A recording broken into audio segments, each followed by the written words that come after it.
Before we start the podcast, we would like to state that the views and opinions of the host and guests do not represent those of the organization and the university and its stakeholders.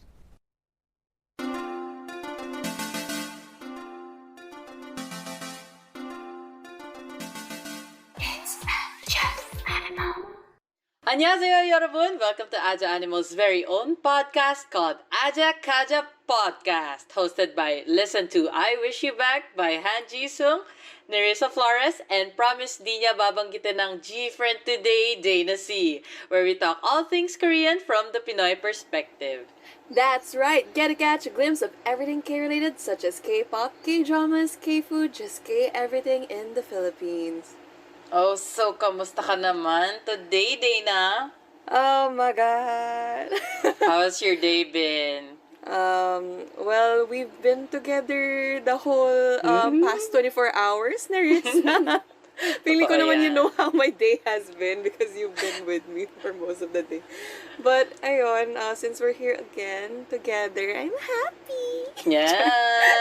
Kaya like naman ako dun, girl! Ready ka na ba for today's episode? Ano ba meron today? Yes. Actually, ang interesting nung title natin for this episode. The title of this episode is 1 Billion Views. And this episode is all about cultural references and theories in K-pop and K-drama. So guys, sit back and relax because we'll be taking another step on talking about cultural elements, storylines of our favorite K-dramas, cultural stereotyping, cultural appropriation, and many more. But before we get into that, what exactly do these things mean, Dana? Well, first of all, to differentiate cultural appropriation from appreciation, it's that for appreciation, it is when someone seeks to understand and learn about a culture in order to expand their knowledge and make cross-cultural connections. On the other hand, in appropriation, it is taking or adopting one's aspect of another culture and using it for your own personal benefit. An example of this is purchasing a clothing of cultural significance in one's particular culture, but you just use it for a fashion statement or just aesthetic purposes. So that's the difference between the two. So yun pala ang tatakal natin today. Ayan guys, appreciation and appropriation. And actually, meron pang isa which is stereotypes. Cultural stereotypes. Well, for you guys, these are the readily available image of a given social group usually based on rough, often negative generalization. Siguro marami tayo talagang makakwento today, Dana. Yeah, and actually, in a lot of, the K-pop industry does a lot of concepts for their music videos, and sometimes companies have a hard time trying to put what is proper in the materials that they put.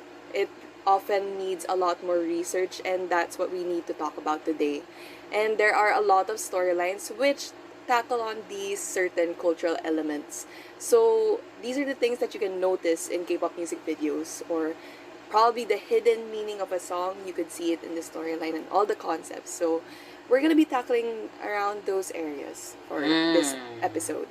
Looks like we'll be having lots of interesting stuff to talk about today, especially with our guest, Dana.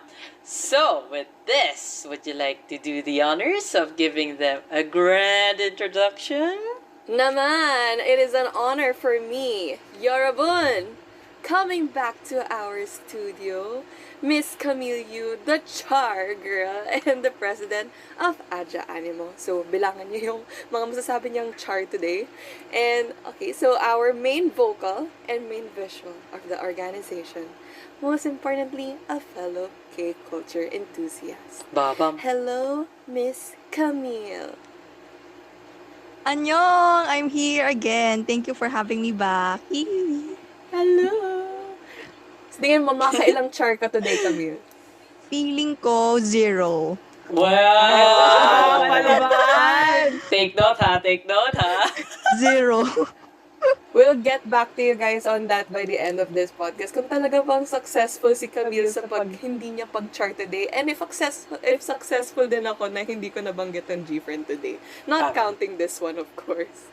So, Ayun, our next and final guest is Mr. Mao Marasigan, Executive Director for Operations Management at Agcaoili, pambansang OPA ng Junction ng Butuan City, Head Admin for BJY Union Philippines, and GFX Head Admin for CX Union Philippines.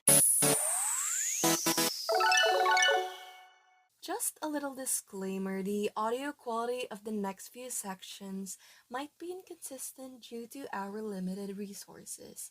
미안해, 그런데 rest assured that the content is not going to be any less engaging. We will do better in the next few episodes. For now, sit tight and enjoy the rest of the podcast. Kaja? Hello, Mao! Hi! Hi, Mao! Hello! Opa! Opa! Welcome, Mao, back to our studio. Anong feeling? Makabalik ka after one episode? Nako, susulitin mo today. I'm just happy. Masaya ako na nakaabot na ako on time without any black ocean. So, it's a good thing that we have electricity and I think a stable Wi-Fi connection tonight. So, I'm looking forward to be finally joining the podcast from the start. And I can't wait to talk to everyone about our topic for today. Yay! Ayan. So, our listeners will get to know more about Mao na today. So, kung nabitinan kayo sa mga material ni Mao from our first episode, ayan, ito na. Mao stands come out. Before we dive deeper into our topic, the Kaja podcast broadcasts on Agcaoili's Facebook page at www.facebook.com/Agcaoili and also Kaja podcast on Spotify every Fridays at 8 p.m. So please make sure to follow and stay tuned for our podcast. And for other updates and posts, you can also check out our Instagram page at Agcaoili. Ayan! So, before we get into our discussion for this episode, syempre hindi tayo magpapatalo, maging competitive na naman kami. May mini-game na naman kami with our guest. Ready na ba kayo, Camille, Mao? Okay. Well, thanks to our scriptwriters and researchers, bago tayong game. This game is called Perfect Pitch. Ta-da-dang! So this one is a popular Korean word game in variety shows. Dana, what are the mechanics for this game? So, Perfect Pitch is a tongue twister game. So, ready na ba ang mga dila ninyo? A 5-syllable phrase is given for this game and must be repeated for 5 times only. The catch is, in repetition, the emphasis shifts starting from the first syllable to the last. Ayan, so kung naririnig nyo yung mga... Well, kung naririnig nyo yung mga favorite K-pop groups nyo, alam nyo naman yung... Sige, bigyan ko na lang kayo ng example para mas maintindihan nyo. Kasi Filipino edition to ngayon eh. Hindi tayo marunong mag-Korean. Hindi pa tayo expert. Ayan. So for example, given by our researchers, sabi nila, Lisa Manoban. Oh my gosh, ang hirap niya na. Okay. So bale, gato yun, guest. And Dana. Lisa Manoban, Lisa Manoban, Lisa Manoban, Lisa Manoban, Lisa Manoban. Oh! Ay, Yabang. The flex. Magaling.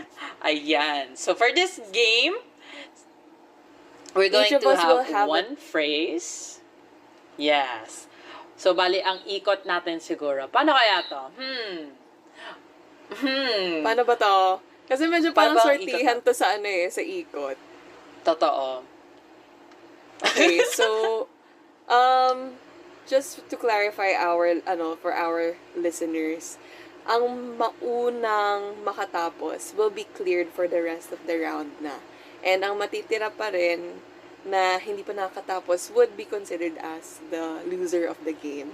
And dahil nag-effort ako last episode, and yung pala wala naman ako makukuha, or wala naman nakukuha si Nerissa, and wala rin naman ako nakukuha punishment. Ngayon, meron tayong makukuha punishment. Oh my gosh! Ito na. Mao, Ang punishment. Dinarek kay Mama. Ang punishment natin for, in case na gusto mo magpatalo, ang punishment natin for this episode's game is mag-e-ekyo. Oh my gosh. Ready si Mao dyan. Siya ang egg representative namin. Wow! Ayan, magpapatalo na daw, guys. Ayan. So, are you guys ready? Siguro for this game, we can have one word to keep it short since minigame naman talaga to. Alright, guys. Siguro the flow na lang. Since guest natin sila Camille, sige, bibigyan natin sila ng rights. Rights to go first. Sige, Camille, as president of Agcaoili, ikaw set ng turns natin. Go. Sino una? Una ka. Oh my gosh! Paano ba yan? Tapos? Una ka. So, first Nerissa. Second Dana.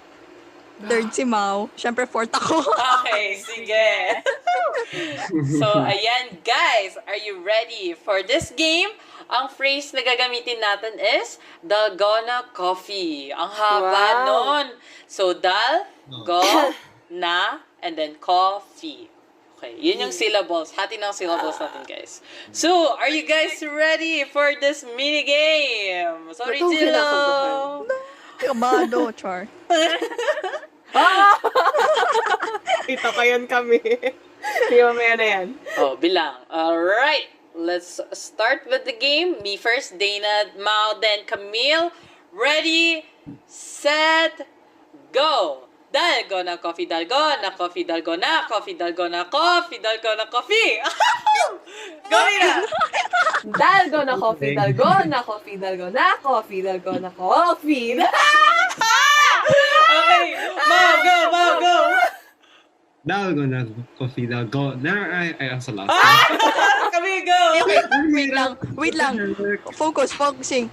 Dalgona coffee, dalgona coffee, dalgona coffee, dalgo. Oh my God! Alright, Dana, balik sa'yo. Okay. Dana, balik sa'yo. Dana, balik. Dalgona coffee, dalgona coffee. Wait! Tama naman na! Alright, Mao, go. Napasama Si Dana. ko eh. Wait. Wait ba? Si Mao na? Dalgona coffee, dalgona coffee. Alright, Camille, one more. Go. Dalgona coffee, dalgona coffee, dalgona coffee, dalgona coffee, dalgona coffee. Alright, go, Dana. Dana. Dalgona coffee, dalgona coffee, dalgona coffee, dalgona coffee, dalgona. Mau. Wala. Mau. Pressure. Kasi, just yun, Dana, IS tayo, Dana, ha? Go, Mau. Wait,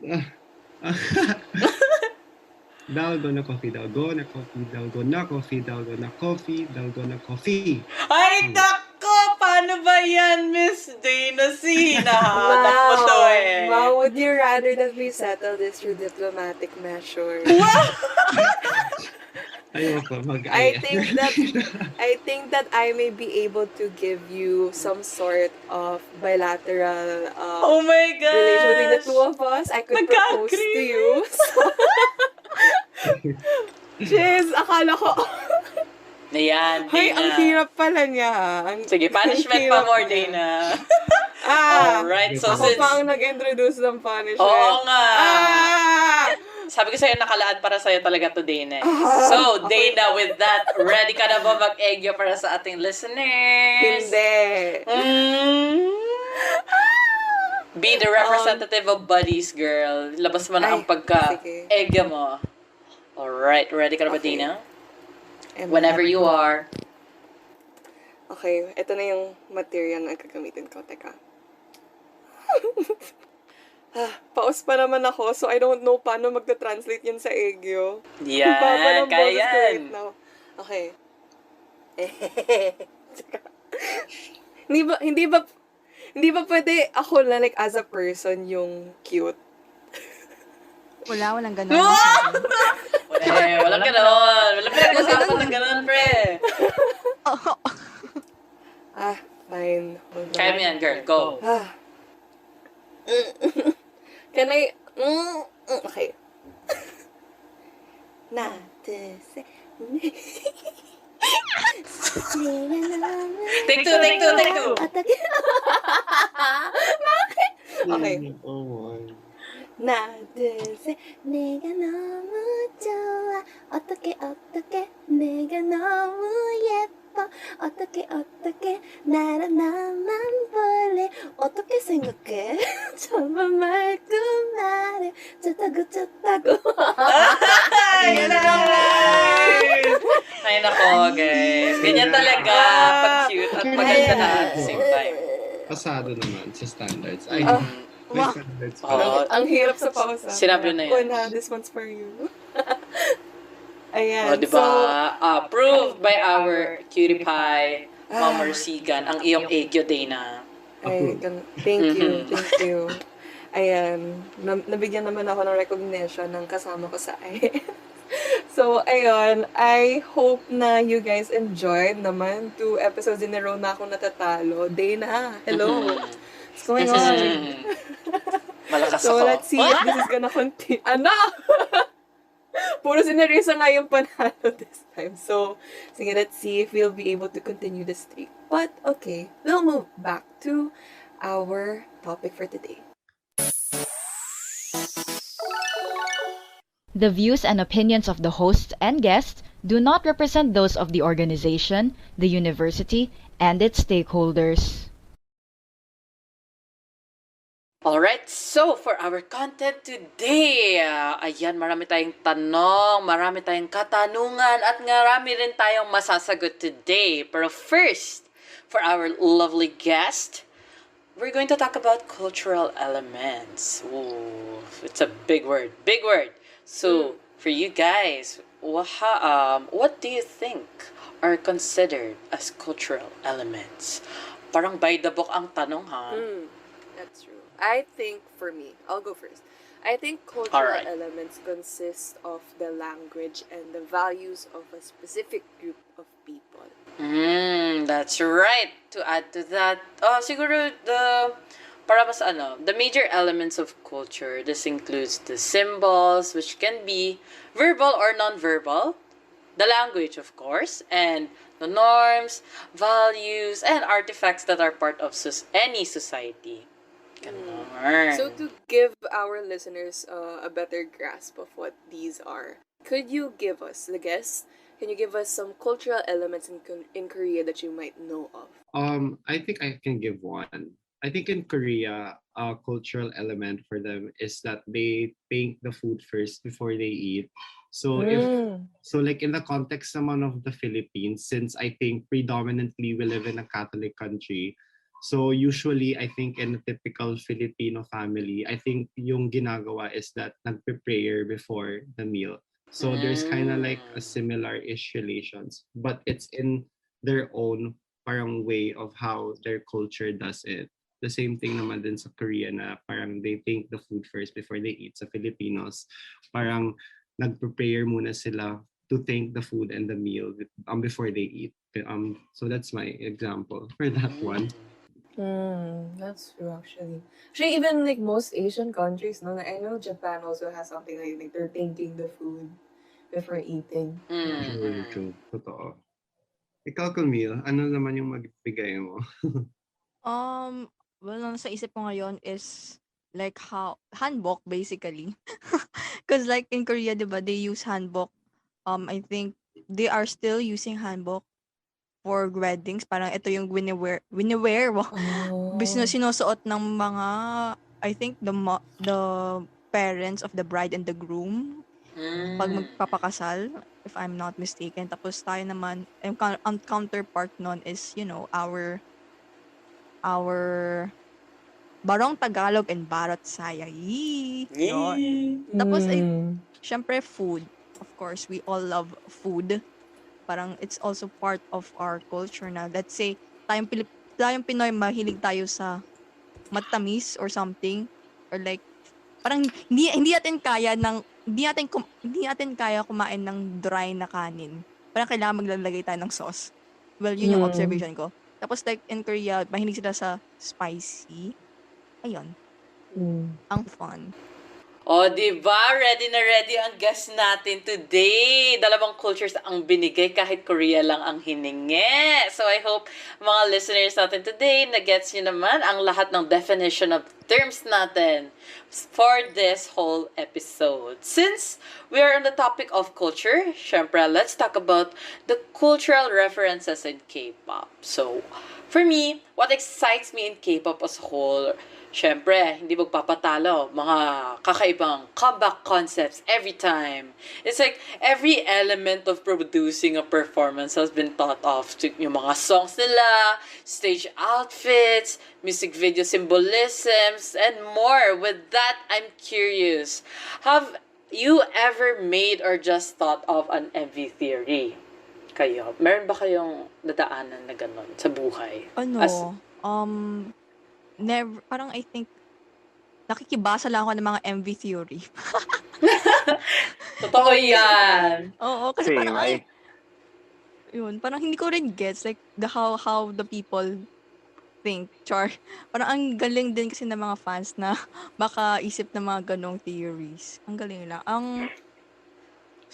One thing that I know of is like, sa GOT7, yung flight log series nila. Like, may MV theory doon na parang si Jin Young daw is like, I'm not sure if siya lang yung alive or siya yung namatay tapos and then the rest of the 6 people are like the ayun si Jin Young Jin Young died daw, I think. Yun din yung nababasa ko, like some theories are saying that Jin Young is the one who died tapos the GOT6 people are the one na alive. Ayun, masaya lang. Nabalitaan ko rin yun. Tapos connect na lang with other music videos. Nakakagulat siya. Ayan. So, siguro... Ako naman hindi masyado sa MVs minsan. It's usually the teasers, yung maraming series na lalabas. Like, well, for the groups that I stan naman, like for example, if Red Velvet or CIX or TXT will release a teaser, it's just usually just one thing.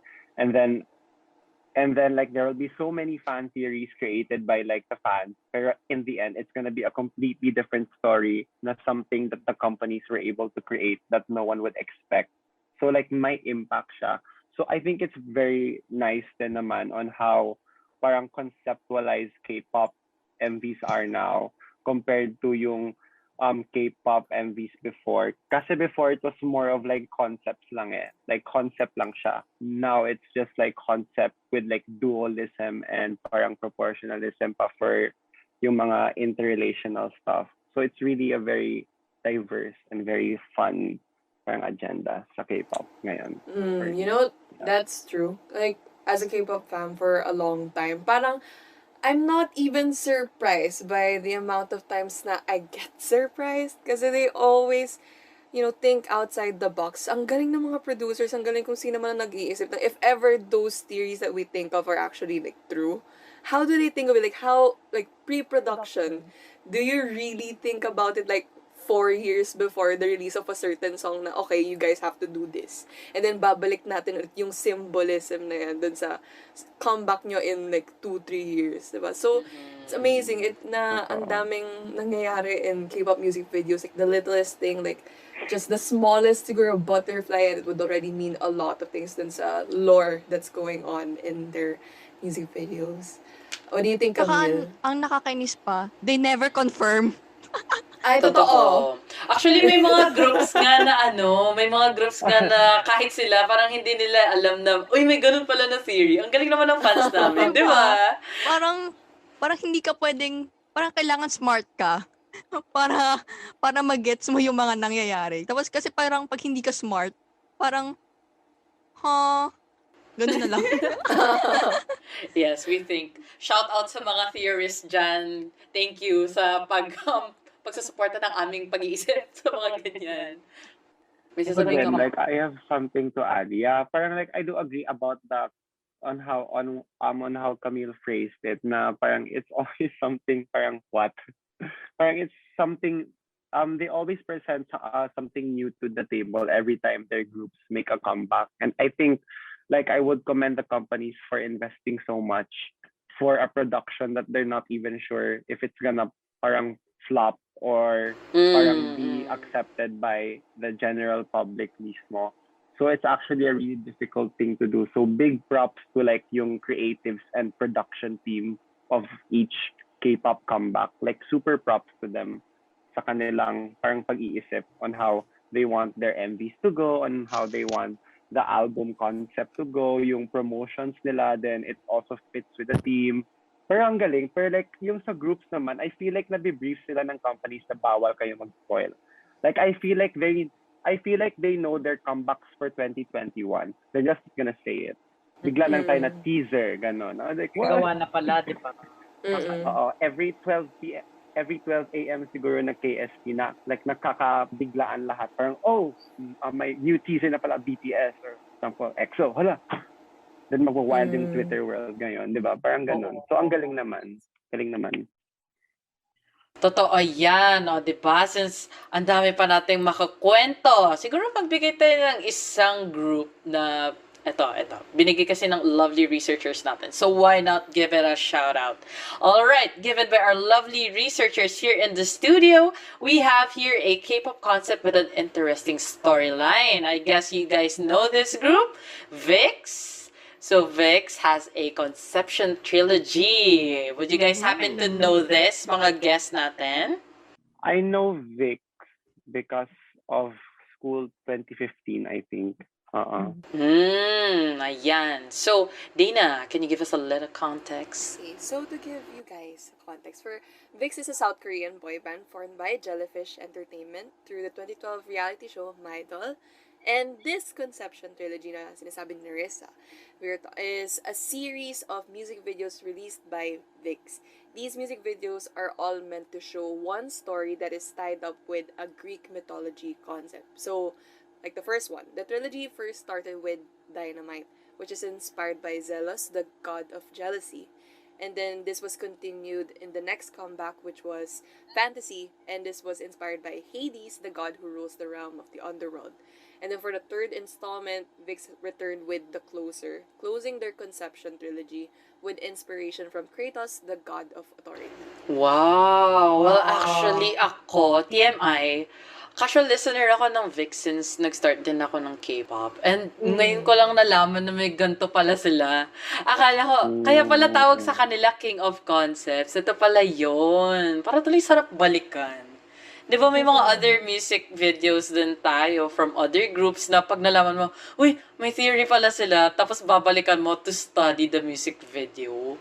So kayo, may gusto ba kayong i-share? Baka naman may similar to VIX na may ganong concept from other groups. Ito, like, Luna is known for that one. Like, sobrang daming nangyayari. Like, there would be mga fan-made documentaries that would feature yung whole storyline nila. And this one is not just a trilogy in comparison to VIX. This is essentially their whole existence as a group. All their songs, all their photos, all their captions, even on Instagram, would be related to a certain, like, to their own storyline. And even until then, hindi pa rin siya nako-confirm. And, ayun, Luna is known for their very wide and big storyline that is still hindi pa rin maintindihan ng mga fans. So, I want to hear the guests, kung meron silang mga iba pang alam na isang, any form of similar na trilogy or storyline? Ako ba muna, Camille, or ikaw? Ako na lang. Sige. Just me. Siguro, I can give maybe one example or two.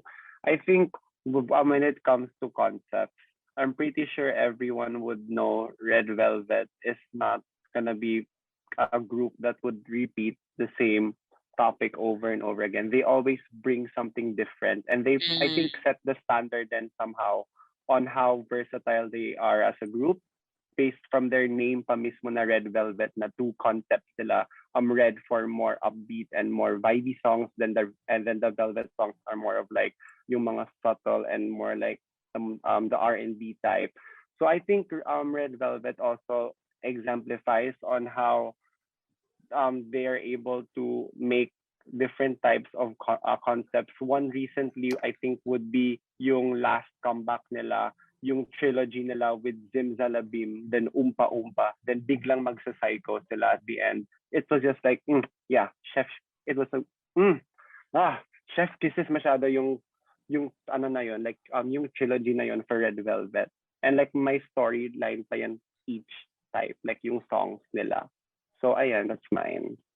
Totoo yun. So, other than mga storylines dyan and iba-ibang concepts, yun talaga yung way na mapapahok talaga yung fans sa mga trilogy na yan. Ayan. So, there are also some other cultural references that can be found in K-pop, where the songs, kunwari, yung mga songs, yung mga special stages, pati yung special stages nila, di ba? May mga ganun din. And even stage outfits, di ba, Dana?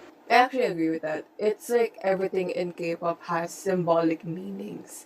And actually, Blackpink's How You Like That is known for their stage outfits. I'm sure you guys have seen it. Yeah. As in, Gabe, wow. Nung lumabas yung How You Like That ba yon, yung handbook nila. Like, Brad, I wanna buy the set of, yung set ng handbook na sinuot nilang 4, pero nakita ko sa K-Town, napakamahal. Isa, top lang ata yun. I mean, yung pang coat pa lang ata yun na. Tapos wala pa yung shorts and shorts daw. I mean, yung skirt and everything. Tapos, ang galing, wala lang. Parang, lately, napansin ko na parang ang daming nauuso na, what is this? Parang ginagamit nila ngayon yung handbook as their stage outfit or like concept. Parang they kinda, yeah. Like, for example, wait lang. Like, for I'm a fan kasi of, like, Winner, si Mino. He used, like, the handbook. He used a handbook sa fiancé niyang music video and everything. It's fun. Totoo yan. Siguro mga special mention. Pwede natin special mention since sayang naman. Special mention, yung mga groups dyan na nag-use ng handbook before, tulad ng mga siguro group ni Munoz for their lit, and also sinama na rin nila doon parang Korean concept in general, kaya handbook yung main theme ng style nila. Pati si BTS then with Idol, diba? Ayan. So ang handbook style outfits talaga became very popular at that time, and K-netizens and tayo rin were no exception in going head over heels over these modernized handbooks. Totoo. However, in the K-pop industry, syempre there have been multiple instances where yung mga controversies arose because of cultural appropriation or racial insensitivity. Ayan, medyo mabigat na tong part na to. So, aside from Korean culture, syempre, yun nga, tulad na nabanggit ni Mao, may mga entertainment industries na they're trying to adapt themselves by showing cultural appropriations, pag nakikita mo yung mga different cultures then in their music videos. So, one example, I guess, that I can give you is yung kanta ni Momoland na Bam, yung music video nila, if you guys have watched this, it received a lot of attention for odd reasons then back in 2018. Yeah, the concept of BAM kasi was heavily criticized because the music video was filled with scenes depicting various cultural stereotypes. And some of the cultures in the music video included Korean, Egyptian, Filipino, only to name a few. Totoo. Siguro, nung ang tawag dito, when I first watched BAM, parang, medyo, nung nakita ko yung Filipino, parang, wow, napansin tayo. Ayun. Parang ganun lang yung way of thinking ko. Pero feeling ko from other people's perspective when they see their cultures there, parang medyo strict sila. Like, they see if tama ba yung pagka-relay nung cultural appropriation sa music video or not. So, feeling ko, from international viewers and fans, dahil yun nga, hindi natin mapipigilan na although okay lang naman tayo sa ganung concept, na dinala nila yung culture natin sa kanila, feeling ko may mga international viewers din dyan nagalit because of this stereotypical portrayal of other cultures in the music video. What are your thoughts on this, Camille? Sige, go. For me, I think, what I really think is that nagkaroon ng lack in researching and planning siguro in terms of the agency part and maybe the artist part in a bit. na parang parang wala lang, nagkulang sila ng researching. Tapos, kaya umaabot sa mga maraming nagkakaroon ng backlash, ganyan-ganyan. Parang kung kailan na-release, tsaka siya magkakaroon ng backlash. Tapos ang isa pang, I'm not sure, hindi ko, let's say, malungkot na lang, is parang, for example, the teasers or like the album is printed and everything. Tapos pag like, na-point out na nila yung parang pag na-point out na may parang dapat hindi nila ganito ginawa yung isang culture na to. They didn't dapat hindi ganito yung pagsuot ng isang um uh clothing na to. Tapos parang they have to reprint everything ulit. So parang alam mo Mm. yon, parang because of the lack of researching and lack of researching, nasasayang lahat ng mga pera ng tao na Totoo. involved. Actually, for the fans' perspective naman din, like what Nerissa actually mentioned kanina na for you, you were okay naman kasi you saw na parang, wow, Filipino pride, na magkaroon tayo ng representation somehow Mm-mm. dun sa video. But for others, they would think na parang, okay, there's more to our culture than just that. Okay. So, you can't blame either side. If there are people that are proud of it, then this is basically the surge of emotions na parang I'm proud and I'm happy that it's out there. My culture is out there. But you cannot also discredit yung emotions nung other side na they feel like this is kind of offensive and I'm more than what you try to box me in. And to be boxed in by people who don't know what your culture is pretty offensive and you can't blame them for that. So it's very it's always gonna be two different things when it comes to this. Totoo. Malaking factor talaga ang social media pagdating sa, educating others and also parang proving that you're right despite not being in that culture as well, 'di ba? Parang there are other, parang yung nagiging problem kasi pag nagkakaroon ng cultural inappropriation, 'di ba parang nadadamay yung artist kahit hindi naman, tapos 'di ba yung panlaban ng other people, they say na parang hindi naman dapat sisihin yung artist, dapat yung stylist. And then, magre-retract siya to, yung artist din naman kasama sa decision makers pagdating sa mga gantong concepts. Di ba? Parang, hindi mo alam kung saan ka magsaside or, ikaw, ma, may additional, ka pa ba? Yeah, I do Regarding agree this. naman. Like, I think K-pop now has become so controversial in so many places because the K-pop industry has been trying yun nga, to branch out to different countries or to their culture. But I feel like the flaw here is that it's more than what the Koreans think then minsan eh. Like it's like parang kulang pa masyado sa parang cultural awareness, especially sa artists nila. Like I feel like they have to parang be more aware if ever they're gonna touch a certain culture, especially if they wanna incorporate it sa concept nila. Because even if there are people who are okay with it, there are also people who are very sensitive when it comes to their own culture, especially like with the Gen Z now na super woke lahat. So lahat na lang ng mga pinopost, there's always going to be someone that will parang think it's an issue. And I think that's very difficult then to parang save then the reputation of a certain group or a certain artist na mapuput into that spotlight if they're being accused of being not culturally aware of what Totoo. they're doing. Ayun, yun naman sa akin. May mga groups na, tawag dito, yung pag once na na-drag na sila, syempre yung mga other successful, I won't name it, pero may mga successful groups na pag na-drag, kaya pang iangat. Pero may mga others na pag na-drag na, ang hirap na ibalik. Kasi parang hindi na nagandaan yung image ng mga tao. Nawawala na yung interest, di ba? Totoo.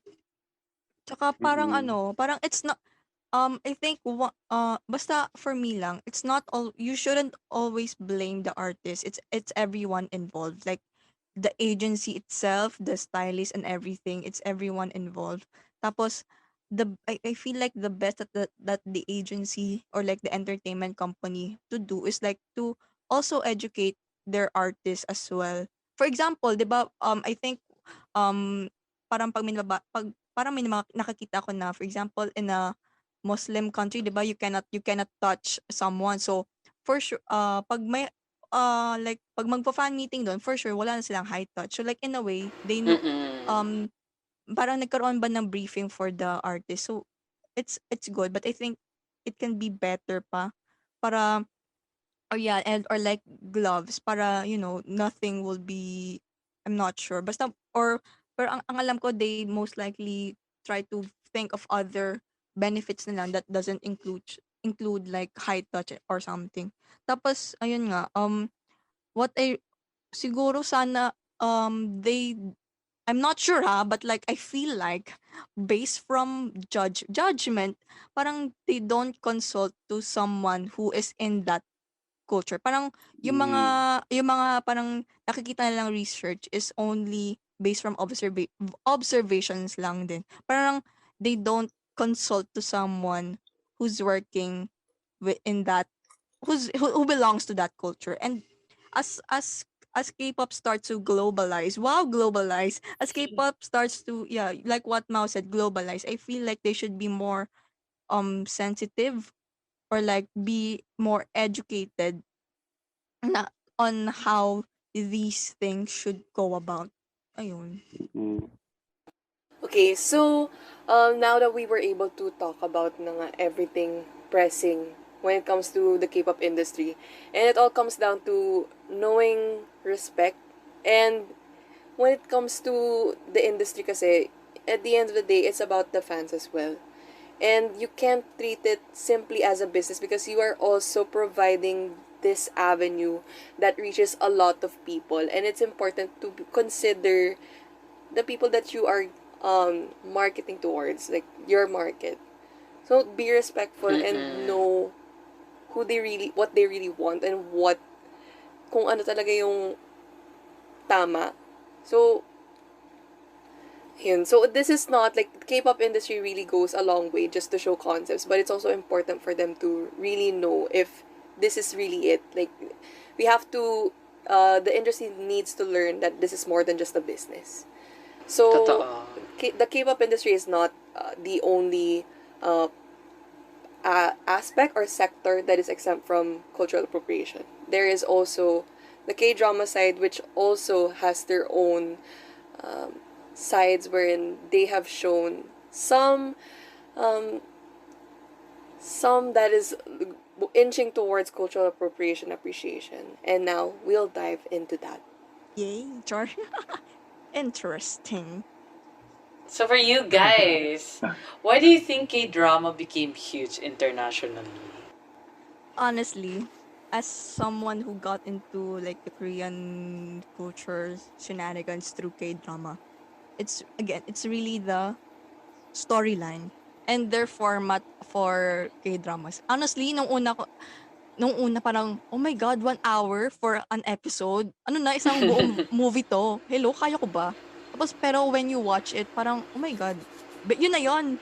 Yun na yun, ba't parang kulang, ganyan-ganyan. Tapos, and then in the end, you just binge watch and everything. Tapos, Totoo. di ba? Totoo yan. Tapos ano, parang when it comes to, I don't know, parang it's very diverse, and it's very diverse, or like parang I think the writers or some immerse, or the writers or like the actors or directors immerse themselves na parang or like really take time to study or like research on pag how to do, for example, for a medical drama, parang they really take time to. Lately, well, ang usual mga K-drama genres ko is like rom-com, like yung ano, like chick flick, ganon. Parang weightlifting, Mm. magaan. But lately, I'm into yung mga intense, yung nakaka-stress, like Penthouse, Sky Castle, mga Ay, ang ganun. daming ganyan. Diba? Yung parang gusto mo na lang magalit, parang ganon. Mm. Tapos, Turn ano, ka pa rin. totoo. Tapos, hilig din ako sa medical drama. Like, parang, in a parang one time, parang sabi ko, parang gusto ko mag-surgeon. Kasi, sabi, surgeon. Parang gusto ko mag-surgeon. Alam mo yon. Parang after watching after watching a medical drama, sabi ko, scalpel. Shh, yun. Parang wala lang char. Galing mag-influence, ganun. True. Ako naman, sa akin, well, I've been to K-drama for so long. I used to have, I think, 2 hard drives just for like K-dramas. Just for K-dramas. Like 2 hard drives yan. So, I'm usually into K-dramas like on historical. I also love the school type K-dramas. I also like yung mga law, yung mga mabibigat. For example, Remember by I think Yoo Sung Ho and ayun, yeah, the lawyer, like the one he was accused. Yung dad niya was accused for something that the dad never did, and he had to prove his way like all through like 20 episodes. Ang bigat ng Remember. Another very heavy K-drama that I think everyone is waiting for a season 2 is Scarlet Heart. Oh my As God, in, yes. Episode 14 to episode 20, walang Pain. episode hindi ka iiyak straight. Pain. And then like Totoo. and then like I watched that during finals week namin nung senior high. So syempre I was emotionally stressed every week because like who's gonna die next? So I was like, no. That was like my favorite characters died. I was like, no. And then the ending was like, no. Yun lang. Parang wala bang season 2 dyan. So yung sa school naman, the heirs will always have a special place in my heart. I know a lot of people think the heirs na is very parang it's so cliche and all, but the cast, the OST, Oh my God. Kim Woo-bin. 10 out of Kim Woo-bin, 10. Char. As in like hindi ako makakapasa sa exams ko unless I watch episode of the heirs. Like that drama is in my head and soul here. Alam ko yung lahat niyan, all of that. So ayun naman for me, super masaya yung K-drama. It's like stress relieving after True. like mga stressful stuff. Yan. Ayan. O, di ba? Pati ba naman sa K-drama, ang dami rin makakontribute ng mga guests natin. Di ba, Dina? Iba naman talaga. Ayan. So, sa mga nabanggit nila, Mao at Camille, ayan. This Korean drama shows the seguk. Wow. New word. Seguk. The day modern Korean culture and glimpse of how life was like in Korea. Ayan. So, since patuloy ang ating topic for today. Actually, so doon na natin nakita na nga, diba, na K-dramas are really huge. And yung sa mga nabanggit kanina nga nila, Camille, tsaka ni Mao, yung Kao, yung romantic to medical to legal to period and everything, they have really reached the international audience kasi there's really everything for everyone. And this really introduces foreign viewers to Korean culture. So, an interesting drama is actually, na-mention na kanina ni Camille a while ago, is Sky Castle. So, have you guys watched the show? Anyone else? Like, do you mind sharing your thoughts? Napanood ko siya. As in, I think natapos ko siya hindi. Ewan ko. Basta alam ko na binge watch ko din yan. Kasi sobrang nasa-stress ako na parang parang, hello? Sino? Ano ba nangyayari ganon? Sky Castle, in a way, gave me a glimpse of the educational system of Korea. Kasi parang, usually parang naririnig ko lang na you know, pag yung exam nila for college entrance exam is for all universities na. Parang hindi siya katulad sa atin na it's per university. Tapos parang sa kanila is like like pang all, tapos dapat you have to get a certain grade lang for this if you want to go to SNU, ganyan. Parang Tapos, SAT, ganun. Oo. It's just Sky din kasi it's Seoul, it's Seoul, Korea, and Yonsei University, which is like basically the top 3 universities of Korea. Ayun. Tapos parang, kaya, it's in a way, nakikita mo rin na their educational system is pressuring. Kasi, parang, alam mo yun, parang, doon mo rin makikita yung, ito pa pala, parang, the Koreans have like an after school pa. Yeah. Diba? Parang, sa atin, parang parang, lesson. true. Private Tapos, tutor, ganun. oo, tapos as in very intense sila very intense sila sa pag-studying na hindi ko talaga maintindihan. Why? It's parang the parents will do everything para lang makapasok yung mga para makapasok sa magagandang school. I mean, I know it's everyone's dream to go into a to go into a college. Pero alam mo yun, parang parang in a way, parang sobrang pressuring siya. Tapos meron pang isang scene doon na yung isang batang girl, parang meron siyang cubicle. Like a study cubicle sa loob ng room niya.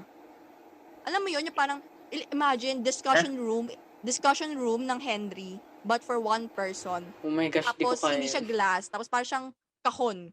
Tapos may table doon, nandun yung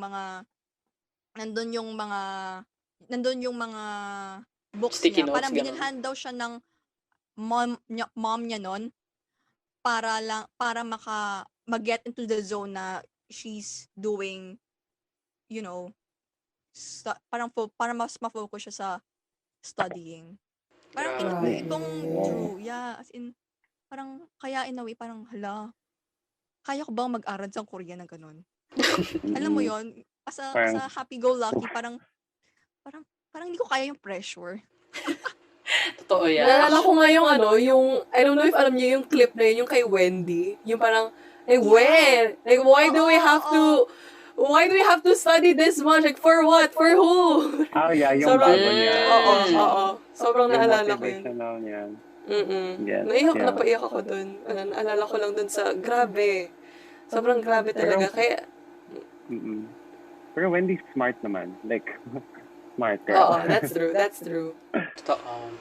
Ayun, hearing nga from Camille, yung sa mga parents and also yung feeling ko, halos lahat ng may mga Korean drama, pagdating sa school drama, di ba lagi nilang pinapakita yung hierarchy, importance of hierarchy, and gaano kayaman yung magulang mo. Parang, alam mo na pinakamayaman ikaw yung anak ng pinakamayaman na tao sa Korea, parang doon na match yung parang yung standards na kailangan mong ma-reach. Na kung hindi, yun din yung pressure sa bata na pag hindi ka maging katulad ng tatay mo or kung hindi mo susundan yung tatay mo, parang wala ka na. Doon ka na. Disappointment ka. Oo, disappointment ka. Ayun. Kung i-relate, in a way, the parents' pressure and our education system of Korea and Philippines, in a way, I feel like it's similar to ours. Some parents, some parents, they pressure their kid to be the money makers of their family. If you know what I mean. If yon. So, tapos, parang, the pressure talaga is still there. But some naman are not that much. Char. Tapos yung education system natin, it allows us to be, well, in a way, it's more lax than as compared to, Korea's. Kasi hindi naman tayo required everyone to have an after school like them. Parang, ang after school natin is what? Org? pero meron tayong mga kumon. Oo. Meron tayong mga kumon. Meron tayong mga piano lessons. Parang hindi mawawala sa mga Asian. Parang hindi mawawala sa mga Asian parents na magkakaroon ng kumon, piano lessons, or something. Pero, it's not that pressuring. That's what I observed. Yeah, I think it's because then on how we were colonized before. Kasi compared sa Korea, medyo we have a lot of diverse educational systems here in the Philippines. Like we incorporate yung sa Spain, tapos yung sa American system, or some of the Japanese system here. So it's very, very, very wild. It's so big na to the point na we don't know kung saan tayo papadpad in the future for some of us students. Like to the point parang anong purpose ko here for school is ganon. Pero in Korea, it's like you can't think of this kind of mindset. Like dapat perfection lang dapat yung i-aim nyo for some students, which I think is super difficult if ever I was placed also in that situation. Siguro iiyak na lang ako at iiyak if ganon yung parang like yung standards na dapat i-attain ko. Parang wow. Totoo yan, Mao. Other than the given sample on the education show on Korean dramas, may mga Korean dramas din that challenge the Korean society, lalo na sa mga social inequalities, social divide. Siguro we can give a good example. Itaewon Class. Napanood niyo na ba yun? Yes, oh my God. Pero hindi ko talaga maintindihan yung buhok ni Park Seo-joon doon. Parang coconut. Yung like yung paglinis ng floor wax, ay yung sa floor wax. Yung buhok niya. Park Seo-joon, I love you. Oh my God. Park Seo-joon, nako. Sige. I Alam bought niyo your yung- calendar sa Gongcha, pero yung buhok mo dyan parang is a no for me. Parang siyang typical, Asian baby kid na magba-bowl cut. Pero sa kanya mas manipis doon sa bowl cut. Alam mo yun? Parang Girl, ang isang liit ng bowl. Baby bowl, gano'n.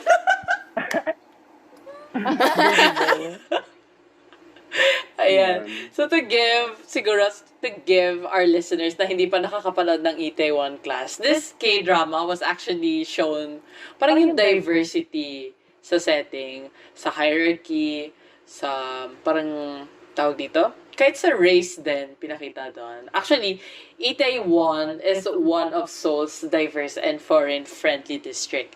And it was It is known for vibrant nightlife, tsaka international, ang daming ibang lahi doon, friends. Pag gabi, lalo na pag gabi. So this K-drama was able to exhibit a Western practice, which was Halloween. Parang, basically, throughout the story of Itaewon Class, it's showing Park Seo-joon's revenge on this, yung boss ng dad niya.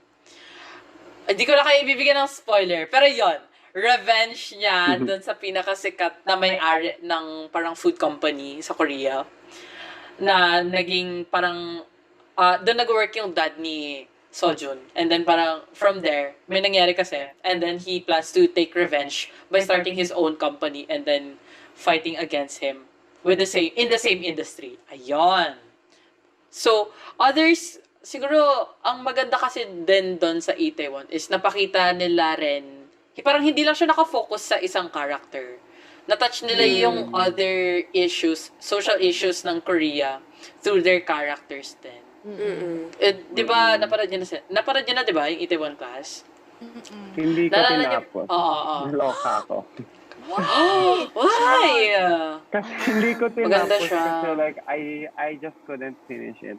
Pero sorry Park Seo-joon, but it's just like the hair is like it's a distraction. Pero ayun, hindi ko siya natapos. Oh, true. Ay, bakit true yung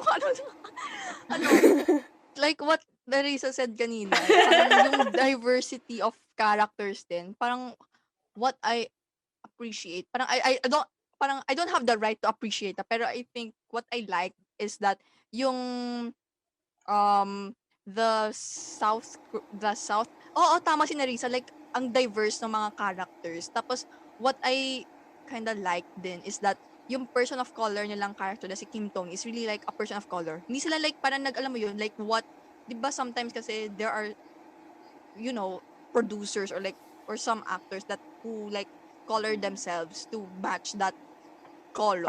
Yeah. Pero dito That's maganda true. na it's really like a person of color that they really cast. Tapos ang isa pa ang pinakita dito is na parang assume tawag dito, he only knows French and Korea, pero people are assuming that he knows to speak English, which is kind of like, parang yeah. I like how talagang they casted someone that was actually for the role. Totoo. Si Kim Toni na rin yung parang representative ng foreigners living in Korea. Kasi 'di ba, other than what is shown on TV, may mga vlogs talaga na pinapakita. Marami akong napapanood na vlogs about people living in Korea na ibang lahi. 'Di ba kasi as Korean culture enthusiast or K-pop fans to some, parang what they see on media is parang yun na rin yung tingin nila if they go there. But in reality, marami ring mga hindrances marami rin mga situations yung mga foreigners living and working there na hindi pinapakita ng media. And na-touch din ni Itaewon Class ito through Toni, which is Oo. really good. Yeah, marami sa Other TikTok yung than, mga live. oo, yeah, sa TikTok ang dami. So, I'm Ayun. seeing actually, to be honest, hindi ko kasama ko si Mao on this one. I actually haven't watched Itaewon Class yet. Pero seeing from how you guys were able to give your review on the show, mukhang talagang they were able to give justice to different sectors in society, like different groups of people. And they really did their research on how it really should be portrayed. And going back to what Camille said, which I actually really liked, yung dun sa medical dramas, like producers really go above and beyond to be able to make sure to fact check na these are actually medically correct. And a lot of times na they are pretty lacking when it comes to the cultural aspect. And I'm glad na Itaewon Class was actually, they were able to bring justice naman dun sa side na yun without having to offend anyone. So, however, while there are dramas that were progressive, you would call them progressive, there were also some K-dramas that were criticized because of cultural appropriation. And one of which was from 2018, Miss Hammurabi. And have you guys watched this one naman? Hindi ko alam. Ano ba to? Hammurabi? Mao, Same. Camille. Napanood niya ba? Hindi ko rin napanood. Pero ang alam ko lang na parang it's a girl na si Goara who wants to be a lawyer. Mm-mm. Ikaw mo, napanood mo?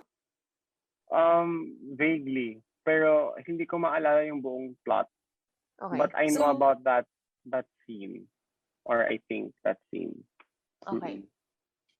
To give our guests and listeners a context about this drama, Miss Hammurabi is a legal drama about an optimistic judge with a strong will to protect the less fortunate.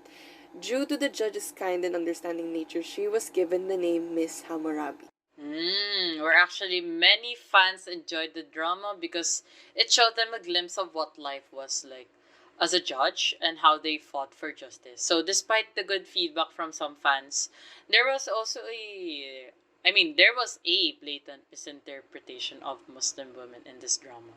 Merong very popular scene where the character was initially wearing a miniskirt. Then her chief kind of reprimanded her for wearing short skirts. That's why she changed to wearing a Muslim outfit or hijab, saying, "Will this do? Which outfit would you rather I wear, the miniskirt or this one?" So, sobrang nagkaroon ng a huge response from those that were actually, kahit yung mga hindi nanood, ang daming nag-flock dun sa certain clip na yun, putting their insights on whether or not this was offensive or not. What do you think of this though? From what we saw dun sa responses by the people, there were a lot of people from the community, the Muslim community, that were they were saying that it was actually okay.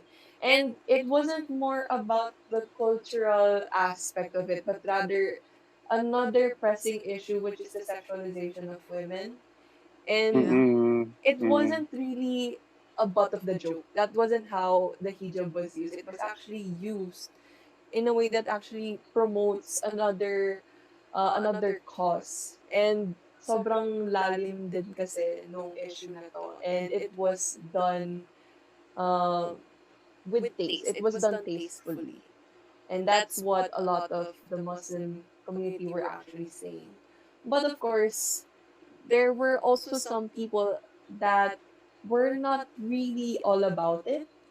And siguro this would also include some of the people that would be quick to assume for the community, even though they're not really part of the community. It is. And what do you guys think of this?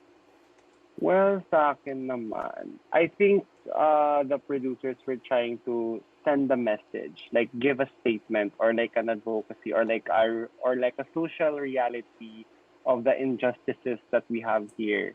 But I feel like the way that they portrayed it was, I think, medyo sensitive siya to the point na hindi nila they didn't reconsider the precautions it would have if they would go with this type Mm-mm. of scene. Like I do get the Mm-mm. message on how they want to see that it's never going to be about what women wear. It's never gonna be about that. But if you specifically try to give a specific outfit to a certain culture, although for some okay yun, like no big deal. But Mm-mm. there is also a portion of the community, especially those na hindi masyado open, like hindi Mm-mm. masyado liberal values sila, that who find it offensive. And I think that's a thing that I think Korean parang TV programs have to reconsider also Mm-mm. when they broadcast something into the public, especially K-drama. I think dapat mas aware sila sa mga parang sa nuances that they'd have to do Mm-mm. before they would dwell into this type of scenes. But ayun nga, it was a very big debate on both Mm-mm. sides. Like, yung talagang on their throats yung pag-aaway nila. So it goes back to that, no? You really can't speak for anyone kasi unless you're the one who's really experiencing it. And you, again, very valid yung mga nagsispeak for those na we're okay with it because it was looking to send a message for us, another very important cause. But at the same time, we all have different beliefs, different values, and they are very valid. And if there were parts of the community that found it insensitive, found it pretty offensive, then we also have to respect that. And if Mm. you're not part of the community, it's okay to not be like it as long as you try to educate yourself in knowing both sides. Let's try to not be the one to speak for them because that would oftentimes also come across as offensive and you really don't know what's going on with their experiences, like how they live their lives. So just be open, and that's a lesson that we could all really use, not just for us, but from the entertainment industry as well, for the producers. Just be sensitive or everything. Mm-mm. This goes Agree ako on. dyan. This goes on both to K, not just those who are into K dramas and like watching all the K drama videos or series. This goes on to the, yun nga, tulad na napag-usapan natin, K-pop industry as well, diba? In terms of cultural appropriation. Ayun. Alright, now, to conclude all our sharings for today, siguro, one question na lang. So, because of the integration of cultural references and theories, both in K-pop and K-drama, what do you think are the effects or implications of this to the world in general? Sige. I think for me naman, speaking from someone who's been an enthusiast for a very long time, I think I would say naman on how parang how global or how universal K-pop and K-drama industry is as a whole, to the point yung economy of their country, a big fraction of their economy also depends on how much of the K-pop and K-drama industry is successful. And I think it just shows how much the world is changing then. Kasi I think from before, usually people would judge you if you were a K-pop stan early. Like they would judge you if you stan Girls' Generation, Tiara, Kara, Super Junior. But now it's more of like parang people are more welcomed in the community, which I like on how open K-pop has become for a lot of people. And I think it also shows the fruits of labor for the artists because it's what they want to do man then as artists of their group. So I think I'm really expecting a lot more for K-pop and K-drama, especially now with technology. I'm wondering how they would incorporate technology into their culture. Let's say, for example, on how SM Entertainment is slowly investing on AI for ESPA. Then we also have yung parang new platform for artists to communicate with their fans. So I think it's very nice to see how much is expanding. But at the same time, we also have to take into consideration of how we should know our parang boundaries and kung ano yung dapat yung ito talk about for a certain parang topic on that aspect. So, ayan. True, I agree. Tapos parang siguro another point is that as as K-pop starts to expand more and more, especially as they're targeting Western, European, or like other continents, wow, other continents. Parang in a way kasi if let's say a K-pop group or like a K-drama touch on a certain culture, it's a way of like connecting din kasi with their fans. So, if, alam mo yun, like parang example, as simple as, let's say, mentioning Cebu. Di ba sa Vincenzo, may isang episode na mention yung Cebu. Tapos parang, ay, ang cute, Philippines. Tapos, sa Mamolan, yung pinakita yung like jeep and yung Philippine flag. Tapos nakabarot barot saya sila. Parang alam mo yun, it's a way of like, I feel like it's their way of, ayun nga, connecting with their fans din kasi. Pero ayun nga, as they connect with their fans, it's also I think everyone in the industry should be careful then because ayun nga, if you are trying to connect with your fans tapos may na misrepresent ka or like may na discredit ka or something, adi mawawala malaki rin yung mawawala sa ayun, so everyone, yeah. Actually, this goes for all. I feel this not it goes all, not just for Korea or like Korean entertainment. It goes like pati sa ating Philippines and like for every country basically. Na parang um I feel like stereotype or like cultural appropriation is always like the key issue of entertainment or everyone because yeah. So overall, with the globalization na nga of the K-pop industry, Korean culture, and all in all, they were able to spread cultural awareness among people who are fond of them. And so something to learn about this is as much as we try to learn about their culture, like we're very fond of it and we always try to be respectful towards their culture and learning more about it. This should be a two-way relationship considering that this is the people that you are connecting with, the global audience. And you should, as much as we try as the global audience, try to learn more about you. You also have the responsibility to know more about your audience. And so, therefore, producers in the Korean industry and Korean cinematography must be cautious about the portrayal of different cultures and to avoid cultural appropriation and misconceptions. And this goes to is actually already applicable na nga, as Camille said, not just to us, but not just to the Korean sector, like the Korean industry, but also as like everywhere around the world. Just be cautious about everything. Like educate yourselves is the only like key lesson here. True. Education is everywhere. Education is Education is important, yes. Ayun, education is Yes. important. Yes. Open the schools. A simple Face to face. simple Google search will do. Totoo, yan. Yeah. Okay, so I guess we now can take a breather because this has been a very heavy topic, but very essential, and I'm glad that we were able to talk about this. And Enjoy. hopefully na this would be something that would garner the attention of like a conversation to be talked about more. And hopefully it would spark change because it is very important now with the globalization going on. Hi Mao, hi IS. So and I'm glad that I hope you guys enjoyed talking about it, and for the listeners, I hope you learned a lot more, and we really encourage that you open up these topics to like make it more normalized, have it out there because yeah. So we may now continue on to our episode's song recommendations.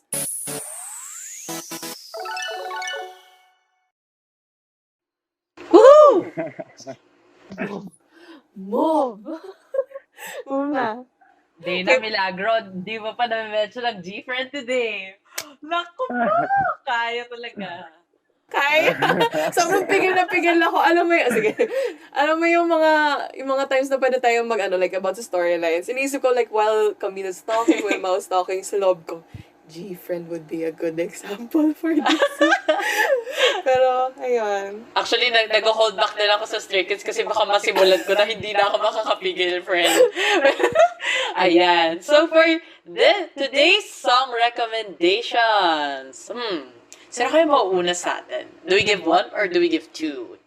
Well, I would since we are talking about cultural references, actually, we were thinking about making song recommendations that would kind of be in line with today's theme. So, for the guests, would you guys would like to do the honors of giving your song recommendations? Ayan, Mao. Okay. Yan. I will recommend 2 songs in relation to this topic. And first is gonna be Happiness by Red Velvet, their debut song. And the second song would be Four Walls by FX. Nakikita yung SM stan ko dito. But anyway, ayan, I really hope that you guys would take these songs into your playlist because of how they were able to portray their concept at the same time incorporate, I think, a lot of dualism and cultural references also, like in Happiness. Tapos in Four Walls, it's more of like storyline wise. So I hope you guys enjoy these recommendations from Mao. Yay! Okay, Ako, Camille?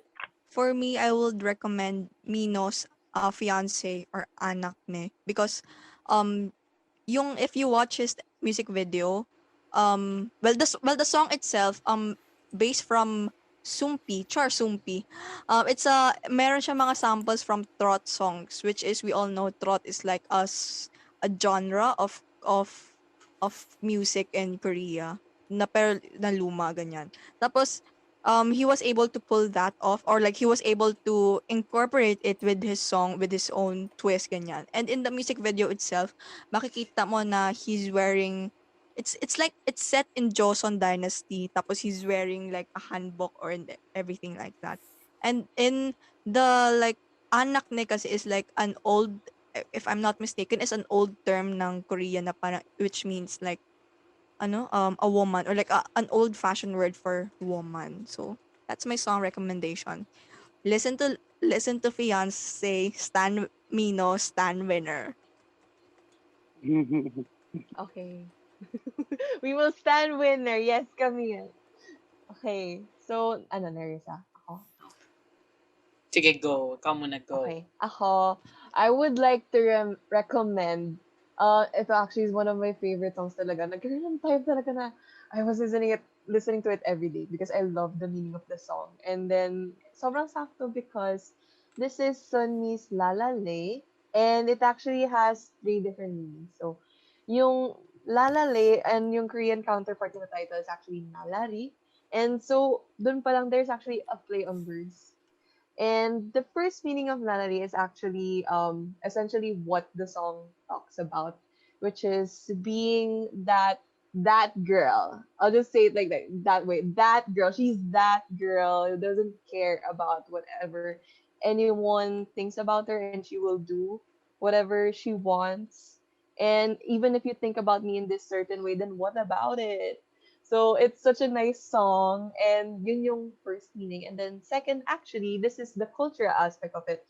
So, Lalale actually features yung maririnig mong instrument.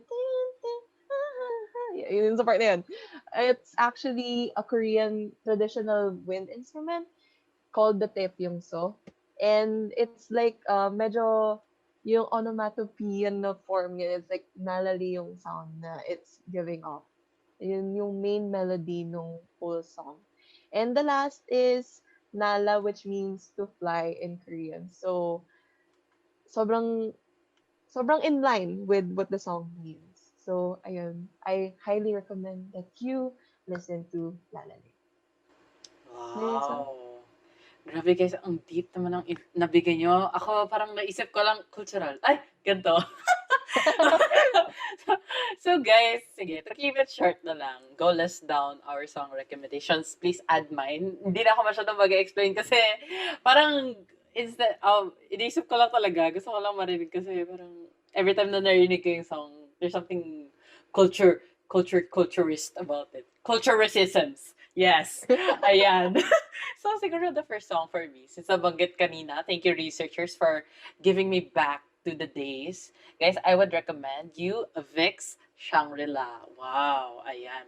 So, kasi naalala ko lang siya nung pinag-usapan natin about yung Hanbok and also yung Conception Trilogy. So, if you guys don't know who Vic's is yet, you better check them out kasi they're really good. They're called the Concept Kings back in the second generation. And I think until now, they're still marked as that. And then the second, I guess, actually, medyo nahihirapan ako dito ha. Pero, sige. Well, it's not Korean culture related, pero I'm gonna give it something about, parang maganda rin yung backstory niya. But I won't talk about it longer. It's Stray Kids Miro. Wow, nabanggit ka Stray Kids today, Dina! Wala akong nanalo for this one. Well, hindi talaga magpapatanaw ang aking mga Benelabs. So guys, go listen to Miro. I love Actually, Miro, actually. Char. Speaking of ayun guys. Kaya siya naging cultural thingy. It came from a haka. If you guys know what that is, you can just search it na lang. I won't give it too much kasi wala rin ako masyadong alam doon. Pero it's really interesting na napasok nila yun sa song na yun. Ayan! And that ends our song recommendation for today. Sana na-enjoy nyo. More music to come.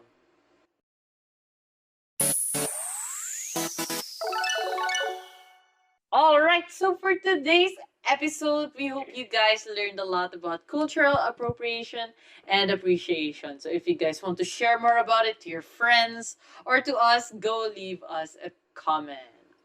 It's also interesting to see what other people have to say about this topic. Right. So on Aja Animals Facebook and Instagram handles, we've asked people for their opinions on how the Korean entertainment industry perceives cultural appreciation or appropriation. So together with our guest, buckle up guys because we're in it for another treat because there could be some pretty hot takes on these issues. All right, let's hear them. Actually, okay, I'm gonna start this one. This one is from Laureen Laguio. Cultural appropriation is sadly nothing new in Korean entertainment. It continues to this day. Over the years, entertainment companies and artists got flack for their actions. Although it may be unintentional, the fact that it's been an issue for so long should be an indicator that it's time for companies to at least educate themselves and their artists in coming up with a concept before sharing it with the rest of the world. The slightest bit of research can help. As much as I enjoy and support Korean entertainment, they can't keep repeating the same mistakes. Oh my God! That was ang ganda. Masakit. Gusto ko yung last. Okay, Camille, you want to say something about this? F. F. Diba? Wait lang. Yeah, F. Parang agree. Kasi parang alam mo yun, parang, parang, sometimes sorry isn't enough kasi. Tapos you will do it again.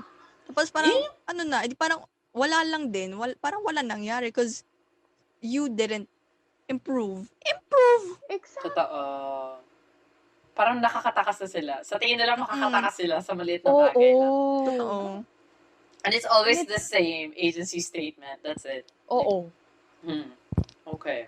It's so sad din kasi na parang the artists have to suffer for this. Totoo. Though most of the time, it's not really their fault. Totoo. But, That's ayun, parang, it would help din na sana na if entertainments and artists alike would include din sa curriculum nila when it comes to training. Sa training nila. Isama nila yon. Diba? Cultural sensitivity. Yeah. That would be nice. Yeah, like if they teach language, then teach culture also, diba? Exactly. Parang pwede naman. Ayan. So I guess we can continue from the comment kasi nandito naman na tayo sa usapan. Actually, connected siya. So from Samantha Lenos, she wrote, I'd like to think that most artists just weren't aware enough of the implication of their actions when they get caught in this kind of issues, and the fact that most companies don't let them apologize despite the artist's sincerity and the pleas of True. fans is Oh my saddening. God, Oh my god. totoo. Totoo. Totoo. Totoo. Feeling ko this Wait, doesn't just go on cultural inappropriation, pero at the same time, pati na rin siya sa mga social issues din na nangyayari around the Yeah, industry, that's no? True. very, very, hindi True. lang culture, pero pati yung mga social issues na yun. Mm-mm. it's upsetting din na parang whenever, ang daming times na ganito, there are idols that are brave and, informed enough to actually make a statement. And then Mm-mm. malalaman mo na lang after a few minutes, biglang dinelete na. And most probably, pinadelete. Yeah, I don't Oo. get them. Diba? I mean the ones who handle the artist. Parang, I don't get them. Why? I have two examples sa comment ni Toni sa Mata. They're Sige, also go. SM Entertainment kasi Well. SM Entertainment, well, Oh, says a well. lot for a company. Mhm. Pero like for yung one example is yung controversy ni Tiffany before sa Snapchat, yung ginamit niya yung filter na dapat hindi yon because it was I think Liberation Day for Korea from so syempre she received a lot of backlash talaga from everyone, and like even if they defended her saying that she was not born and raised in Korea, but she was born in America from Korean immigrant parents. So parang hindi niya masyado na nalalaman yung cultural parang history for Korea, which I also understand, but she did take naman apology for it.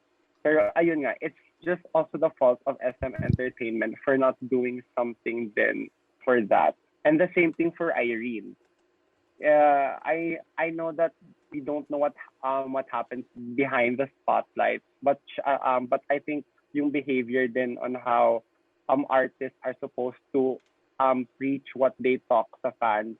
And I think when Irene took the courage to admit mistakes and parang own up to it and promise that she'll do better, it was a brave move for her. But I think it's still parang debated up to now. Like people still think that she should leave Red Velvet. So I was like, wow. So dapat SM Entertainment should do something about it. For one example, sa ganyan. Because if they don't, they would lose their artists, and they're the ones who bring money to the company. It's not the other way around. Ayun. Yun naman sa yung point. Sige, so since pinag-usapan mo ang SM, ako naman JYP ang ibibigay ko sa inyo. Okay, so alam niyo ba guys, I need to talk about this kasi feeling ko hanggang ngayon, pag nabanggit mo siya sa fandom namin, mga stays, feeling ko nandun pa rin talaga yung galit kasi never talaga siya na-solve na problem. So this one is kay Bang Chan sa Stray Kids. Yun, during the Miro era, kasi he, parang sa isang special stage nila, binigyan si Chan ng stylist niya ng cornrows. Oh, alam niyo naman kung gaano ka-sensitive ang mga tao sa mga cornrows na hairstyles ng mga K-pop artist. So, yon na nga.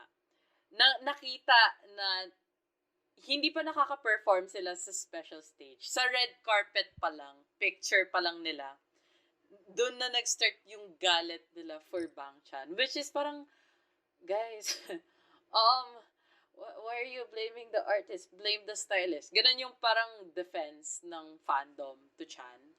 And then parang this went along na parang during the backstage pa lang, mini-message na si Chan sa in any platform, sa V-Live, sa YouTube, sa tinatag si ina-at si JYP, ini-email na hindi pa sila nagpe-perform, as in nandun pa lang. Tapos parang sinasabihan yung JYP na parang wag niyong ipapapunta sa stage si Chan hanggang hindi pa naaayos yung buhok na yan. Parang ganon. And then never siya na-solve kasi throughout the whole it went through months actually. It went through months. Kasi pati pag weekly na V-Live si Chan, yun nga, sinasabihan siya, pinapagalitan siya on Twitter, on Facebook, on YouTube, kahit saang platforms talaga, na parang, alam mo yung si Chan mismo on V-Live, he kind of want to try to open up the conversation. But then, knowing what goes on during V-Lives, di ba, may mga staff pa rin involved around the room. And then, akala namin parang may sign na nag-sorry na siya. And then, nagkaroon ng fan sign na ganun ulit yung buhok niya. But then, Chan's face was like, he was worried. His face is worried, although he smiles a lot. Ayun. So, never siya na pag-apologize ng JYP at all.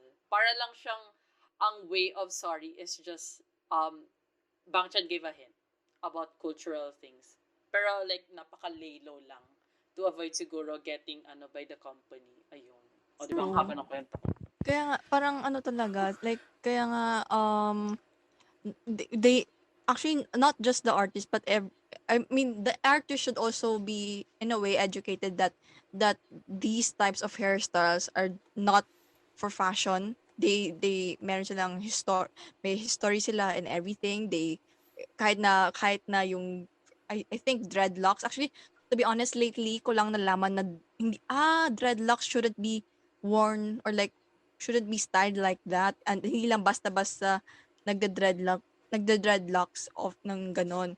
Tapos parang, um yun nga, I agree with the statement that everyone should be educated, and then everyone involved, in a way, should also apologize, kasi eh, alam mo yun, as simple as mentioning the N word, I feel like everyone, not most, or like all artists, in a way, or like some artists, ang dami nang issue, because di ba, alam mo naman, minsan tayo parang akala natin the N word is cool, like yun yung una akala natin ng lahat, but in reality it's not, and say it shouldn't be like sinabi mo lang na basta-basta na ganun. So like, dapat ay, mga basics ba na ganun, dapat they are really really letting it, they should really let the artists and the entertainment, or like the company itself, know that, yun, right? Parang the company should know itself, and then they should really, if they know na ano na, ayun nga, parang again, dapat they should apologize, because ayun, they've attacked like a certain, hindi man attack, but like disrespected a certain community, or like minority. Tapos, not only that they should apologize, but they should also learn from it and really commit to not, parang wag ba mag-make ng empty promises. Not doing it Tapos, true. Because it allows rin a room for like, like, I don't know, antis or aunties, Tapos, may chance rin na, let's say that, mag-unstan. Siyempre, kasi parang, parang, ikaw ba naman na, kahit naman, I think like, it goes for everyone, not just like K-pop, na ikaw naman nakita mo na dinidisrespect ka, pakikipagkaibigan ka ba dun sa tao na yun? Parang, parang wag na. Parang hindi mo na mahirap ibalik yung trust ng tao. Oo. Siraan mo. Ayun. O, diba? Short portion lang, pero andito na naman ang feelings natin regarding cultural appropriation and appreciation. So, I guess we can wrap it up. That's all for our Q&A. Feeling ko naman marami kayong natutunan. So, thank you to everyone who sent in their comments. And I guess before we wrap up, we will give the floor to Mao and Camille to say their closing remarks. Thank you talaga. I just want to say thank you guys for inviting me to talk about something very very difficult to think.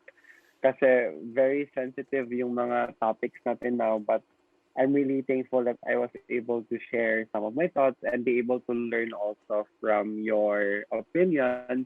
And I hope this also goes a long way to the listeners, that we should always keep an open mind and an open heart to educate ourselves, even if even if it does not coincide with our personal beliefs, but at least just hear on what the person has to say. It will go a long way naman when you listen and when you respect.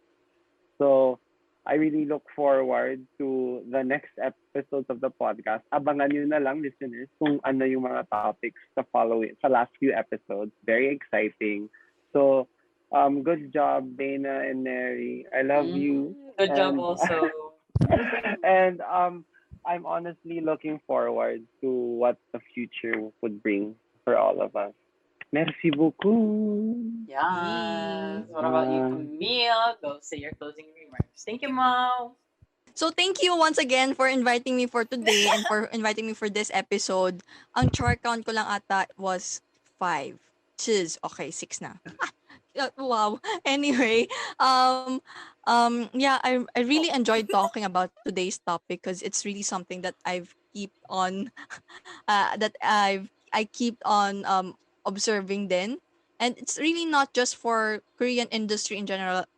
It's really not just Korean industry but for in general as well. Like parang everyone should really be sensitive or basically respectful of other culture.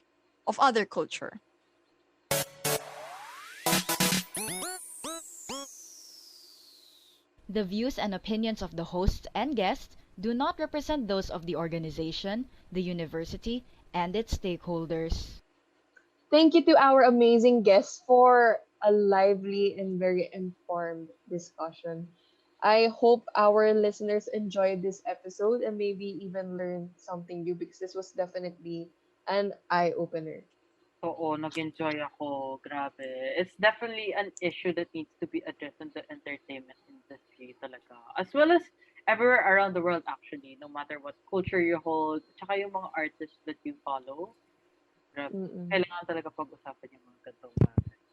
I also think about that talking about it with our guests and letting people share their opinions are small steps we can take to address cultural appropriation and stereotyping in Korean entertainment. And for the listeners, while I do know that we know that this is truly hard and it may seem pretty daunting knowing how sensitive this is, uh, it's important that this is still to know that this is still a very important issue, and no matter how daunting it may be, try to look into it because these are the things that actually matter. Totoo. Especially, media can really influence the way people look at the world, diba? And also the people around Mm-mm. them. Actually, even those that are still unfamiliar din, diba? And as K-pop and K-drama fans and enthusiasts, or enthusiasts, mga entertainment companies and their artists play a big part also in our lives. So it's important to consider how their actions affect us. Okay, Dina, go. Exactly. In fact, we're going to dive deeper into that on our next episode where we tackle the influence of celebrities on fans. Yes, I'm looking forward to it as well. Okay, balik energy tayo as we wrap up our episode. Stay updated on our Kaja podcast details by liking our Facebook page, Aja Animo. This is where we'll be broadcasting our episodes on Fridays at 8 p.m. Don't forget to follow our Instagram at Aja Animo for more information about Korean culture and Aja Animo's projects. Thanks for tuning in, Yorobun. Again, this has been your girl, Nerissa Flores. And Dana C. On the Aja Kaja podcast. See you next Friday. 감사합니다. 감사합니다. 안녕. 네가 너무 좋아. Annyeong! The views and opinions of the hosts and guests do not represent those of the organization, the university, and its stakeholders.